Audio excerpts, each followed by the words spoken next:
Okay. So you're now tuned into the Transition Game podcast presented by Athlete to Boardroom. I'm Rodney Williams. I'm the founder of Athlete to Boardroom. Today we got a special guest with me.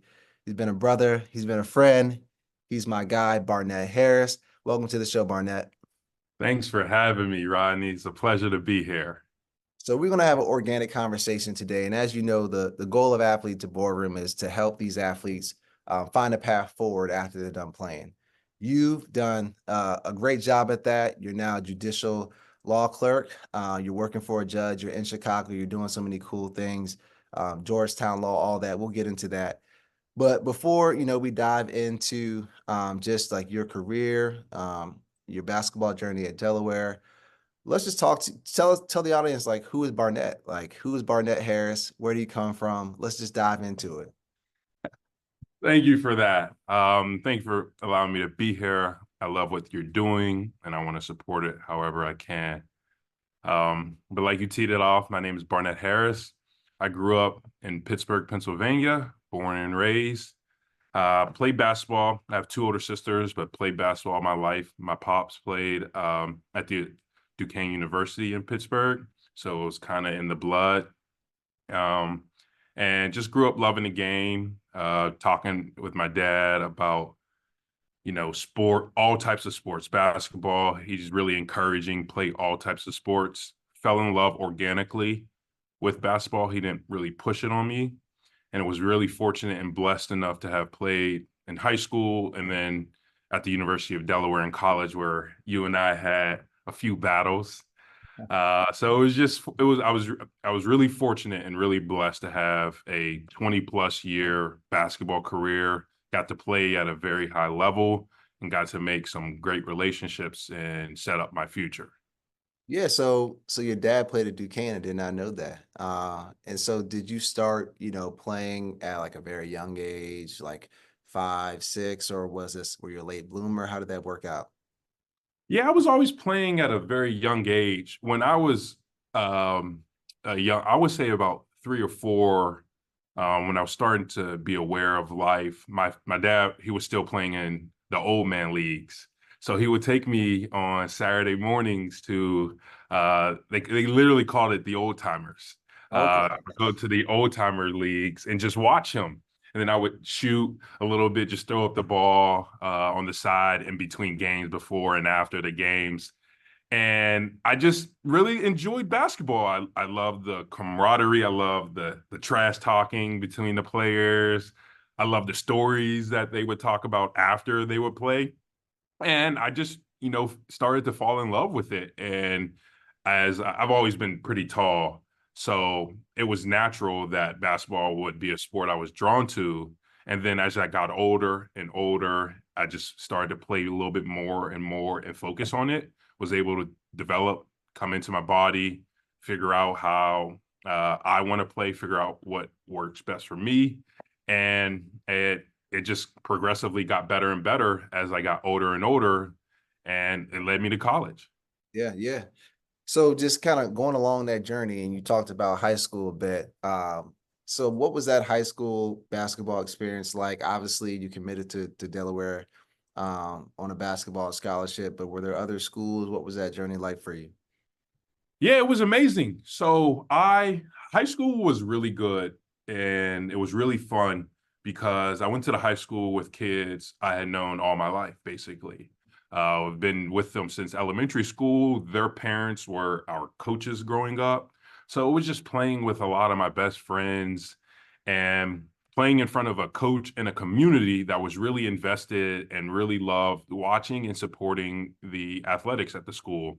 My high school was called Gateway in Pittsburgh, and it was just a ton of fun. We won our district a few times. We won a section a few times, and it was just amazing. I was able to play free. I don't know how high school was like for you, but it was. I guess you could say I was less put in a box, or maybe I just had more power and ability to do a little bit more of what I want and a little bit of freedom. So I was able to just play my game, do whatever I want. I was shooting threes, I was shooting free throws, shooting jump shots, passing, being a little bit of a point guard. I was able to just, because we were so successful, and we would click. So I was just able to basically do a little bit of what I want. My high school coach, may he rest in peace, Mitch Adams. I don't necessarily know if he always loved it or enjoyed it, but he put up with it, as did my teammates. Yeah. And we had some good times in high school. And then as I started to get into my mid to late teens, 16, 17 on the AAU circuit, which is a lot different than AAU is now. That's when the recruiting started to pick up for me. I was getting a lot of the mid-major schools around the Pittsburgh area, Duquesne, some MAC schools, Kent State, Ohio University, University of Akron. And then as I got to like senior year, that's when the CAA, which was the Colonial, when we were in college, that's when Delaware was recruiting me, James Madison, Old Dominion for a bit, but they had just then left the CAA. So when I was thinking about my final schools, it was really down to University of Delaware, James Madison, and Old Dominion. But after I took my visit to Delaware, I knew that was the place for me to be, and I thought I would be able to have a good career. And those schools were pretty similar in terms of playing level, playing ability, level of competition. So I viewed them all on about the same playing field. So let's talk about that recruitment process just for a second, because as you stated, it's different now. AAU is different now. The way these kids can make money, it's just everything is different than what we had. Sometimes I don't want to sound like the old head, but it's just different.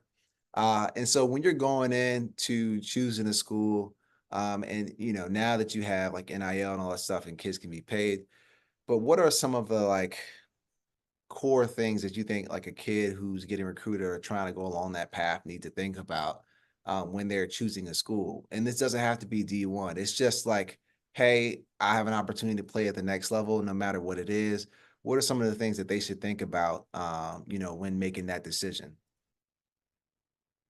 I think about this a lot in the age of NIL, and a few things come to mind. And I was really fortunate and blessed to have both parents who were heavily involved in my development, but heavily supportive.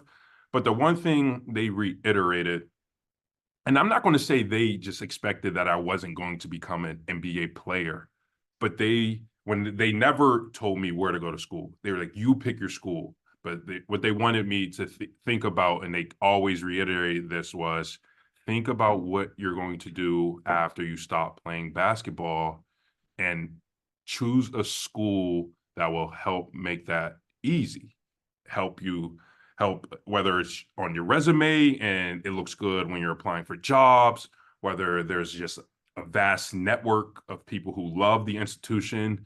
Wherever you decide, make sure you are tapped in and you are set up for success. Yeah. So when I was going through the process and when we were going through official visits, I was asking questions about, okay, what type of programs do you have? I think I'm somewhat interested in majoring in this. Is this a successful major? Is this a major that the school is known for? What's the alumni base like? And my parents would also give me some, because I didn't go on an official visit with my parents. I was the one rule my high school coach instilled was you would have a home visit with your parents. Before your official visit, your parents aren't allowed to come. So We all know why. We all know why. But we ain't gonna talk about it in the podcast. absolutely. Yeah. So they tell me, oh, make sure you talk about this or make sure you think about this.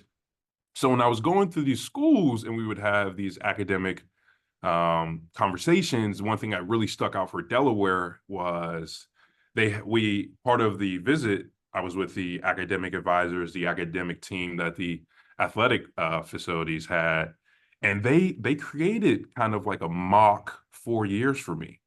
They're like, we understand you're interested in this. These are the type of classes we would recommend you take. Or if you're interested in this, these are the type of classes we recommend you take. These are the internships we would help set up for you. And here's what we think this can open the doors for you. And that really stuck out to me. And I remember it to this day. The guy's name is Tim Morsey. We are still in contact. And I think about it sometimes that, man, that was really impactful. And I didn't really fully realize that until later when you start to reflect. But that's something that stuck with me is, oh, they care about the future, not just my athletic ability for them to have the academic counselors talk about and create like a fake schedule and major for me. So those are the things that I was thinking about on the recruiting process. And that's kind of what outside of athletic wise, what got Delaware a little bit ahead of the other schools I was looking into. Yeah, and I think, you said something key. You talked about just your parents' influence, and I'm blessed to have both parents as well. And I think, leaning into true mentorship, right, and mentors and parents and parent figures is such a big thing, especially nowadays with all the cash that's going around and stuff like that.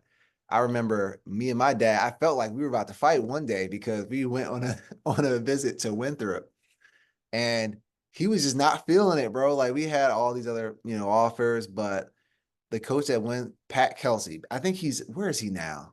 Louisville. Louisville. Okay. So Pat Kelsey at the time was at Winthrop. And when I tell you, if he wasn't a coach, he'd be a car salesman. Like he was making me believe I was invincible and I was going to Winthrop. And we came back from the visit and we had like St. Joe's on the table, Drexel, like all these other things, JMU, all stuff. And I was like, I think I like Winthrop. And my dad was like, you're not going to no Winthrop. And it was just funny because like, parents are just a huge part of that process. And we ended up just like cooling off and he's like, this is your decision, but here's my reasons why. But I just find it funny that like, you know, having people that care about you in that process is such a big thing too. And when you're so young, and I really advise young guys now to like really lean into their mentors or parents because there's just so much more information than I had, during that time. But it's just so different now that you just have to make sure you're making the right decision. Otherwise, we'll see what we're seeing now with the transfer portal, people bouncing from school to school. And so it's so important. But you land in Delaware, CAA champion. I think it was a freshman year, first year. Yes, sir. Go to the tournament, play against Michigan State, I believe. So just talk to us about that experience. Being a freshman, being on such a great team like that. I think you guys had Sadler and Baptiste and all those guys. And so what was that experience like? It was amazing. And I tell people this now to this day that outside of graduating law school, that was the greatest moment slash year of my life. I mean, from start to finish, it was amazing. And it dealt with, I think it starts with the people on the team. So we had a great coach, Monte Ross, who's now the coach at North Carolina A&T. And just the way he approached that team in particular was nothing short of a masterclass. We had a very old team. We had 5 seniors, 4 were 1,000-point scorers. Another was close to 1,000. We had a junior sharpshooter, another junior guard who was a 3-year starter. We just had so much firepower. And he really allowed the leaders of the team to lead the team. And so our captains were like the generals and we were the soldiers. So practice, if we were doing some drill and one of our captains thought, oh no, we're not on the same page. He would say, man, screw this. We're playing fives. And coach was with it. And then you would play 5-on-5, or we would have this 3-on-3 drill where it'd be 3 at half court and then 3 on each ends. And then you would just go back and forth playing. And it was just a lot of pickup on top of doing the structure and the drills. Yeah. And it translated because we all bought in. We bought into the leaders of the team, and the coaches were they were allowing it because they saw the camaraderie.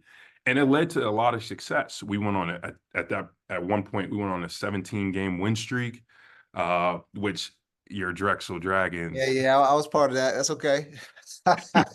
Your Drexel Dragons. No, yeah, I was gonna say tell the full story. Because Yeah, I was saying, I was gonna say your Drexel Dragons ended the streak. Okay, yeah, okay. Yeah, yeah, you were a part of it, but you ended it. So I was gonna say your Drexel Dragons ended it at our home court too. Senior day, Yeah, yeah. senior day. Um, and we were just having so much fun. We got stuck in Chicago once when we were going to play Notre Dame, and there was a snowstorm, and just the stories, the memories, the laughs we made.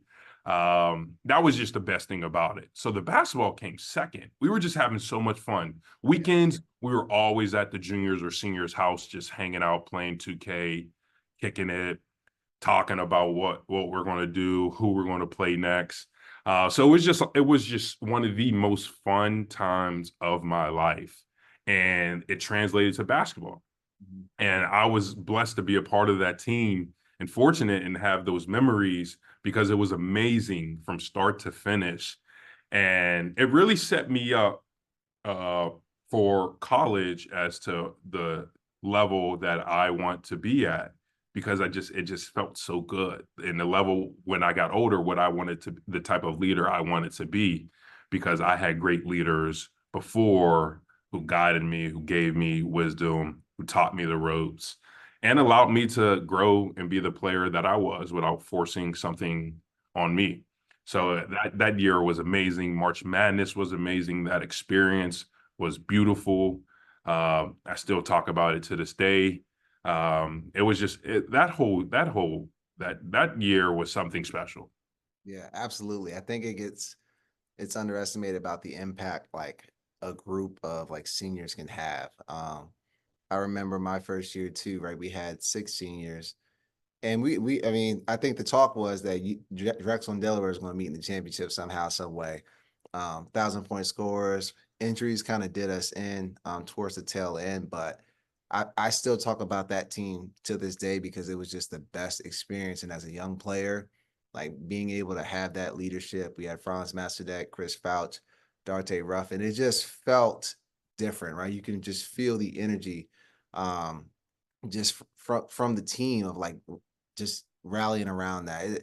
Yeah, I really wish I could like teleport and just the things I know now because that team would have been so good. But Yeah, again, absolutely. And just on your team, I remember sitting in my dorm at a Friday night watching Drexel at the Garden yeah, after just seeing William and Mary beat NC State, turn on the tube, and Drexel is now giving it to Arizona and also playing other high majors. And I was like, man, this is some really good basketball. it's good That basketball. Like I don't like that first freshman year, like the basketball that was being played. Like we had multiple NBA guys, and the talent level was so high. I know the league now is all spread out and it's a little different, but the talent level every night, and we had bigs in the league, right? Like there was two post players.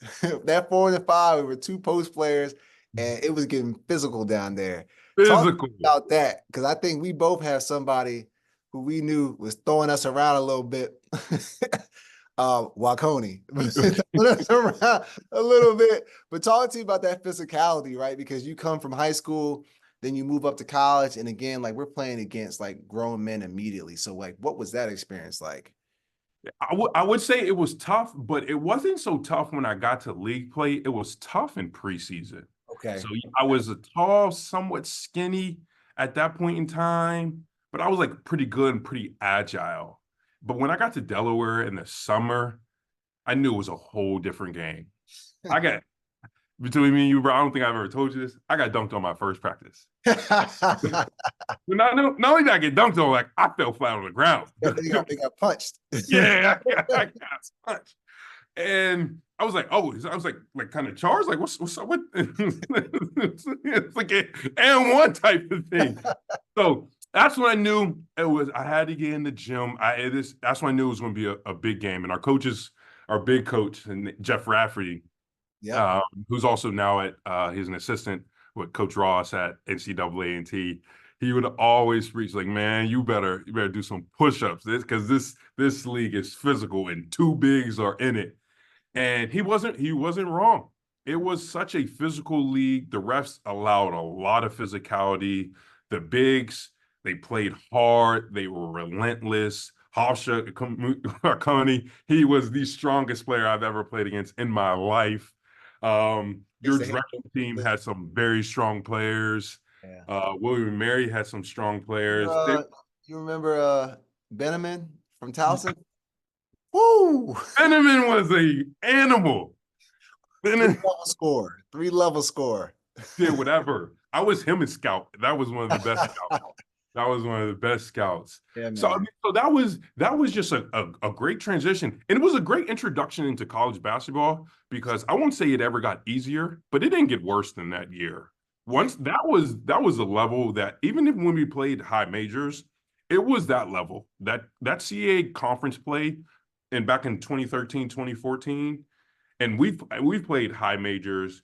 There was no difference between a Hofstra night playing the bigs there Oh, and a Drexel night. There may have been like some athletic differences, some like, shooting like abilities. that. Yeah. Yes, but I wasn't leaving playing Notre Dame, Ohio State in more physical pain than when we had to play College of Charleston, Drexel, Towson, Hofstra. So it really set me up for the standard to be expected at the college level, which is the highest level outside of playing professional and playing in the NBA. And so it was great because there was an adjustment period. It took me probably half a year, the summer and basically until conference play that I really started to figure it out. And luckily, I wasn't a starter on that freshman team, and I was able to develop and able to come in spurts, contribute, a couple minutes here, a couple minutes there, that progressively got better. So I was able to grow at my own pace. I wasn't a little bit different than you, where you came in and we've talked about this before, but there was a lot kind of expected of you. You were a starter on a very good Drexel team with high expectations. I was a contributing role player on a very good Delaware team, but that just allowed me to adapt to college at my own speed, which helped me in the long run. And I'm grateful for it. I'm not saying you weren't ready or anything, but I'm just saying you didn't really have the time or the patience that I was able to have because we were so deep. We had so many seniors, and I was just playing here and there. I wasn't thrown into the fire, and I think that was the best thing for me. Yeah. So going to transition a little bit just to talk about your education route and post basketball. But what was your undergrad major? I studied political science and economics. Okay, so you're right on par then with where you went. So can you talk about just after graduation, right? Successful career at Delaware, champion, all those things. And maybe, I don't know, did you have the chance to play overseas or not? And then just kind of going from that decision to go to Georgetown to get your law degree. What was that like? And then what made you make that decision? Now, when I was like coming out of my junior year and early into my senior year, I wasn't playing the basketball that I would have liked personally. And so I started to really think about, I always knew I wanted to go to law school. For me, it was just a matter of when, not if. And I always thought, yeah, I'm gonna play a couple years overseas and then transition and do it. But that senior year, I just it wasn't necessarily clicking. I wasn't playing to the level that I thought I needed to be as a senior. And so when I was thinking about the next steps, I thought, oh, this timeline has just moved up a little bit more, and I'm going to start considering law school a lot sooner than I had initially planned. So I had taken the LSAT, got a good score, and so I had that in my back pocket, go through the season, and I still wasn't feeling, after the season, after my senior year, I still wasn't feeling like, I did enough to, play overseas, or I wasn't in a place where I was like ready for the next step basketball wise. And so I thought, oh, and I didn't want to just give it half effort. So if I knew I was whatever I was going to do, I was going to go all out. And I decided to throw all my chips and go into law school. And How did so that feel? How did that decision feel when you knew like, okay, I'm making the best decision for me, but I grew up, like you said, 20 years like playing this game. So what did that transition point feel like to you? it was, for the first few years, even when I was in law school, Yeah. and I would talk to my classmates about, playing it in college. I would always have this lingering thought about whether I made the right decision because I would just think I could have went somewhere for a year, Mhm. 2 years. I could have did that. I was good enough to find a team. Yeah. I could have played somewhere. And I want to say 3 years, I was like well into law school. I was thinking, man, like, did I make the right decision, like choosing to go to law school? Even like I was doing good and having success in law school. There's this lingering thought. Yeah. And then when I got to my last year of law school, I was fully content and fully settled that yes, this was the right decision. I was happy with it. I'm content with it. I don't regret anything, but I don't even have those lingering thought. I didn't have any lingering thoughts at that point. But there were some for a while that and we've talked about this before, and that I was thinking, man, I could have like, played somewhere, seen your success overseas, seeing other friends' success. I was like, man, I could have gave it a shot. But it was, I think I'm happy with my decision. I took a year in between undergrad and law school. I moved to DC, worked on the Hill for a bit, and then was just, relaxing and waiting until during this time also I applied to Georgetown, got in, and had committed to go to Georgetown for law school. And Yeah. so waiting to start law school at that point. I think it's something that's just ever evolving, right? Like I've been out, I guess almost 4 or 5 years now, and I still be like, man, like physically, probably not, but I just mentally like, yo, I know I could be out there. Like, it's hard to get over. And so I think for every athlete, there's just that same feeling that we go through, which is why Athlete to Boardroom kind of started too, right?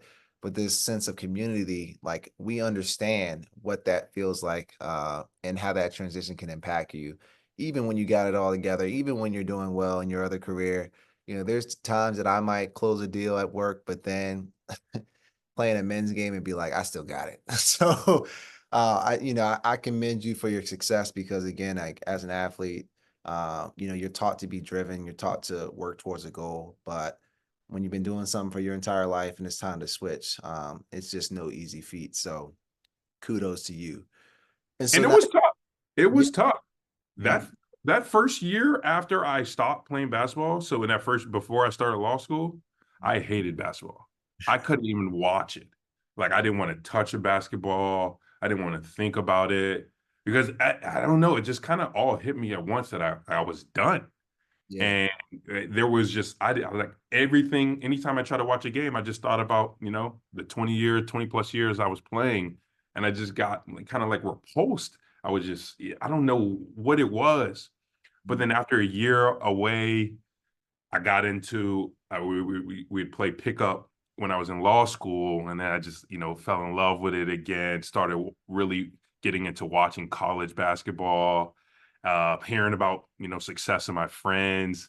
But that first year, it was tough. It was really tough stepping away from basketball. yeah, bro. Yeah, it's a conversation that can go on and on, bro, about just the different moments and thoughts you have. But I tell you what, the good thing is when you do figure it out, you do feel rewarded because at some point you're going to have to figure it out. And if you're able to like have that opportunity to find your lane, blessing in disguise, or maybe not disguise. And so okay, like we're now in the Georgetown, right? You do well and you start to work for these different judges. So what is that like? What is your career like now? Just tell the audience just about the things that you do. What does your day-to-day look like? And just explain a little bit more about your work. Yes. So I graduated in 2021, and I went to work for a law firm in DC for a year. And I was doing what's called white collar defense and government investigations. And how I describe it is, if you think like a financial based crime, like insider trading, money laundering, some corruption scheme, bribery, areas like that, as well as government facing investigations like allegations of corruption, allegations of money laundering, internal as well as external, which means internal being a company hiring you, and external mean the government is outwardly investigating and you're representing a company, you're doing, or an individual, and you're doing an investigation into if there's any merit to the allegations. So I did that for a year and really liked it. And then I moved to Texas for a year, San Antonio, to do what's called judicial clerkship.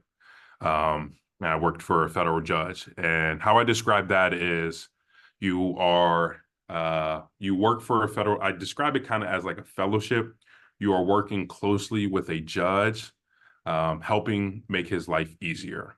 So when I was in Texas, my judge, his name is Patrick Higginbotham. He's on the Fifth Circuit Court of Appeals, which is a federal court of appeals that encompasses the states of Mississippi, Louisiana, and Texas. And so you're drafting opinions for him. You're talking about cases he's a part of. You're helping draft. You're helping run through cases. You're helping your colleagues with their cases. You're going to oral argument where people are arguing their positions in the cases, and you're just helping each other and the judge prepare. You're helping him write. You're just helping make his job a little easier. And so I did that for a year, and it was a lot of fun. Learned a lot, and he was a great boss. And then, and I guess in August, I moved to Chicago to do the same thing at a different, I'm at the trial level now. I'm working for a federal judge. His name is John Ness in Northern District of Illinois, based in Chicago. And at the trial level, it's doing the same thing, but it just has a little bit of a different impact. So instead of oral arguments, I'm helping my judge prepare for criminal trials, civil trials. I'm still drafting opinions for different motions and other miscellaneous things. And it's amazing because you have like an inside view into how the sausage is made. Judges all across the country and the world are deciding very important matters, and you're a part of that process. You're helping them. You're talking things out. You're talking complex and sometimes really challenging and confusing issues out. And sometimes you're making recommendations. Sometimes, they're telling you, here's how I want this to be written.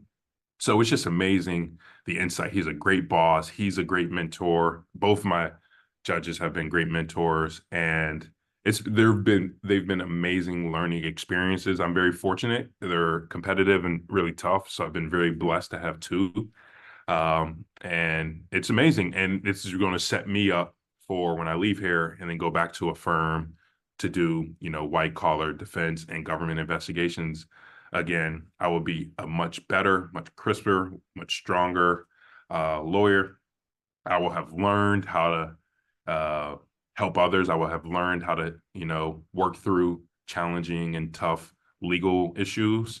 I will be a better lawyer for clients. I'll be better lawyers for both subordinates, junior lawyers below me, as well as senior lawyers when I try to help them out. So I'm just really fortunate, and these have been two of the greatest jobs I've had in my life, and they've been amazing. I've been just grown so much, have been exposed to so much, and each day is different. You don't necessarily know what happens in each day just because so many things can change just from how society is. Do you feel like your experience as an athlete has helped you like in any way? Law and working through files and cases and stuff for judges has to be a lot of pressure. Has to be a lot of pressure for somebody who's young and coming up. Has to be a lot of pressure for a Black man. and you've been in pressure situations, you've had to make shots, you've had to make free throws, all those things. Do you feel like your experience as an athlete has kind of helped you feel less pressure or feel more prepared when entering, that type of arena? Absolutely. And I'm gonna take it back a little bit to law school, because I tell people, aspiring lawyers, particularly athletes, about I tell them this exact thing. When people think I'm crazy when I say law school was easier than undergrad, because you hear like law school, what? It's insane. Law school was like the toughest thing. But I was an athlete in undergrad. All I had was school and law school. And as an athlete, you're drilled with time management. So I already went into law school with a great time management ability because I was an athlete. And then just applying the time management skills that I had to classes and studying, it made law school so much less stressful. And I felt so much more prepared because all I had to worry about was my academic success and not about practices, not about traveling, not about getting papers, done while you're on the road and you're in a hotel up till 10, 11 o'clock because you got to meet this deadline. And so my transition to law school was very smooth, very seamlessly because I was molded into, having a plan, executing a plan, make sure, you know everything that you need to know, make sure you know when to devote your energy, when to devote your time, when to turn to the next challenge, when to turn to the next task. And in professional life, it's the same thing. What I'm doing now, yes, we're juggling a lot. There's a lot of cases, there's a lot of motions, but the time management skills are the same. I'm devoting this day to X. I'm devoting this day to Y. I'm circling back on this day to get the miscellaneous things that I think I can get, without too much of a hassle. So absolutely being an athlete has prepared me both for law school and my professional life, but it's also being an athlete, I'm able to still use the tools, the skills, the lessons that basketball in particular, but I think it applies for any sport. I'm still able to use them each day. One thing that I really like about basketball, and it really helps in the law, is, and you could appreciate this, each team may be different, so you are forced to learn new personalities, new both conscious and subconscious skills. You learn to read both your teammates and the opponents, and all those skills are so useful in life. I'm able to, understand the subtle cues my colleagues are giving off. I'm able to understand what my boss likes because seeing his habits, learning his habits. I'm able to adapt to, different personalities because I was forced to learn that for team success as an athlete, and as a basketball player in particular, because the team changes each year. Mhm. And so Yeah. the And I was gonna skills. say, I agree with that because just thinking about my experience, obviously at Drexel, but overseas, man, like my teammates were from Russia, Slovenia, just all over the place. And so you were thrown into an environment where you had to learn, like you said, new personalities. There were times that I learned somebody's language just a little bit to communicate, just to show that I was being a person that was about the team.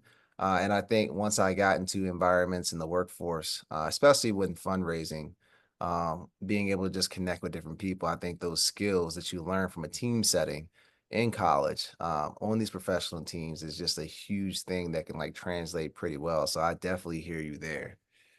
Absolutely. And it's amazing. It's something that, it's ingrained in us at this point. And so we will be able to use it for the rest of our professional careers without necessarily even trying. Yeah. So just kind of staying there and just what's a quick piece of advice that you could give somebody who may be listening right now that's considering their career change or their next move? But what's like a little piece of advice that you could say, hey, do this because this is going to help aid your transition? I think the biggest thing I can say is, ask, questions of people. I'm in a position because I've had people who, you know, responded to my email, answered my call, gave me good wisdom, insights, steered me away from mistakes they've made. So if there are people in your life that are in a position that you want to be, reach out to see if you can just chat with them for a few minutes to tell them where you are and what you want to do. And then just see, like, do you have any thoughts? Is this something similar to a path you took? Do you know someone who took a path like this that you may be able to connect me to?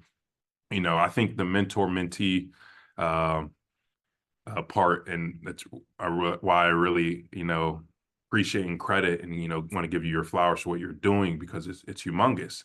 I've been very, very blessed with amazing mentors in my life who have helped me get to this wonderful position that I'm in today, and who will still, help me down the line in my future. And I'm getting to the point, we're about to be in our 30s and stuff. So we're getting to the point where, we are going to be in a position of, mentoring the next generation and just trying to pay it forward. So I think the biggest thing you can do is ask questions and try to build your network. Reach out to people. They might not always respond, but some will. And that some will open some doors for you. That some will connect you to others who may help. So just don't be afraid to, reach out. Don't be afraid that someone won't respond, because it will happen. People won't respond, but some will, and some are going to, appreciate and take the time to talk to you, because they are inspired with the next generation as they were with previous generations when they were going on their path. Yeah. Look, man, I appreciate your time today. This has been very fruitful. And so we're going to bring it on home, but just given what you've accomplished so far, what's the future look like? What's the next plan? How are you looking at your career, and what are the next steps you're planning to take, in the next 6 to 10 months? The next 6 months, I will finish up my time at the court, and then I'm moving back to DC to join a law firm, and I will be practicing white collar defense and government investigations, legal work. So I'm excited for that, just because I'm in a much different place than I was when I left. I've learned so much in the past 2 years. I've developed in so many ways. And so I'm looking forward to that. I'm sad about my time wrapping up here in Chicago, but I'm excited for, my successor here, who's going to take over for me. I'm excited for what my colleagues are doing here and where they're going to be going next. And I'm excited for my own journey, because, I was in school for so long that I'm now starting to really see, the fruits of my labor. And I'm starting to really, be excited about professional successes, new challenges, really just, getting to the grind. I'm just really excited to put my nose down and really just work hard and try to achieve some goals in life. So we'll start with me at a law firm, and who knows, maybe in a couple of years I'll be a judge. Who knows? All right. Y'all heard it here first. Judge Harris is on the way, but again, brother, I appreciate you taking the time out. I know you have a busy schedule. It looks like you're still at work right now. I see the papers in the background. So I understand that taking time out of your schedule, you don't have to do that.